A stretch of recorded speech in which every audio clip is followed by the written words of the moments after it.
We are going to discuss clause. Clause किसे कहेंगे?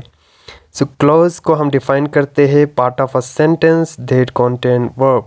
Sentence का वो पार्ट होगा या ग्रुप ऑफ वर्ड्स होंगे जिसके अंदर वर्ब होगा, जो वर्ब कंटेन करेगा। ये complete it can be meaningful और कैन नॉट बी, ठीक है। समटाइम्स ये कंप्लीट इटसेल्फ होता है, कंप्लीट मीनिंग कन्वे करता है, और समटाइम्स नहीं करता। सो समटाइम्स जब मीनिंग कन्वे करेगा so it act as a complete sentence के तौर पर एक्ट करेगा। और one clause contain only one verb and one subject. एक क्लॉज के अंदर एक वर्ब होना चाहिए, एक सब्जेक्ट होना चाहिए। एग्जांपल्स के थ्रू समझते हैं। I graduated last year. यहाँ पे आप देखें ये एक वन क्लॉज सेंटेंस है। क्यों?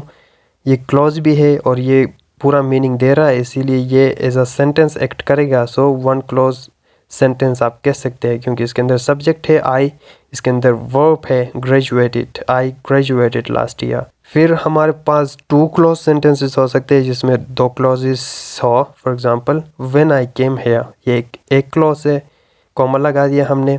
आई सा हिम, ये दूसरा क्लॉज है। सो इस टू क्लॉज सेंटेंस, क्योंकि ये मीनिंग कन्वे कर रहा है। टाइप्स ऑफ क्लॉजेस को देखते हैं।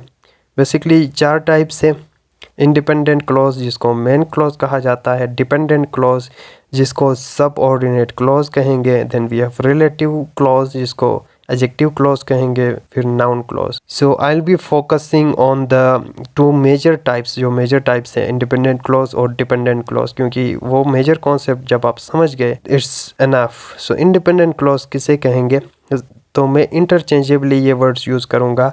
इंडिपेंडेंट क्लॉज के लिए मैं वर्ड यूज़ करूँगा मेन क्लॉज। इंडिपेंडेंट क्लॉज को मेन क्लॉज भी कहेंगे। क्यों?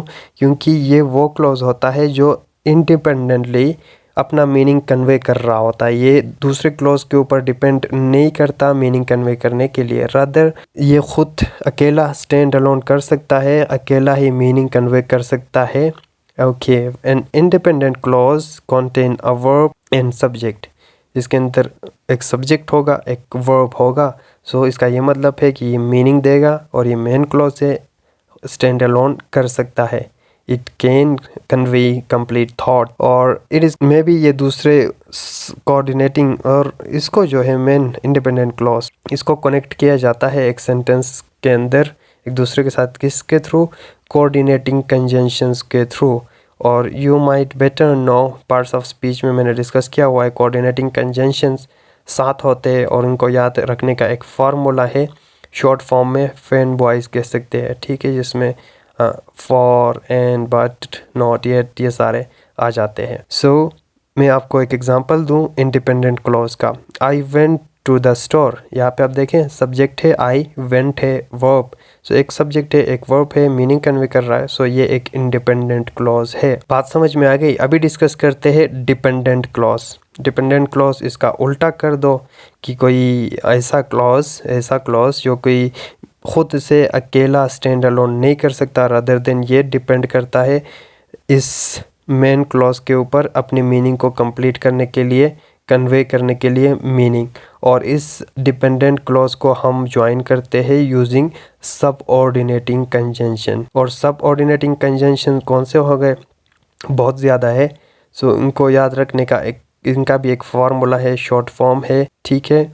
और वो हमारे पास है अ वाइट बस, जिसके अंदर फॉर एग्जांपल आते हैं although, whenever, however, because, since, इस तरह के जितने भी वर्ड्स हैं वो सब ऑर्डिनेटिंग कंजंक्शन के अंदर आ जाएंगे। सो एक एग्जांपल के थ्रू मैं आपको समझाता हूँ। ये एक डिपेंडेंट क्लॉज है हमारे पास। एक एग्जांपल है, because I needed to buy some groceries. So यहाँ पे जब आप ये पढ़ लेंगे तो मीनिंग आपको क्लियर नहीं होगा। देखिए सब ऑर्डिनेटिंग कंजंक्शन से ये फ्रेज, एक क्लॉज शुरू हुआ है, because I needed to buy some groceries. So meaning convey नहीं कर रहा है। जब तक हम इसको, ये डिपेंड करता है मेन क्लॉज के साथ, तो जब तक हम इसको मेन क्लॉज के साथ कंबाइन ना करें तब तक मीनिंग हमारे समझ में नहीं आएगा। सो आजा इसको कंबाइन करते हैं विद द मेन क्लॉज के साथ using subordinating conjunction. For example मैंने मेन क्लॉज यहाँ पे ऐड किया, I went to the store, ये मेरा मेन क्लॉज है, इसके साथ मैंने ऐड किया यूजिंग सबऑर्डिनेटिंग कंजंक्शन बिकॉज को यूज़ करते हुए। I went to the store because I needed to buy some groceries. So यहाँ पे अब देखें मीनिंग पूरा कंप्लीटली कन्वे हो रहा है।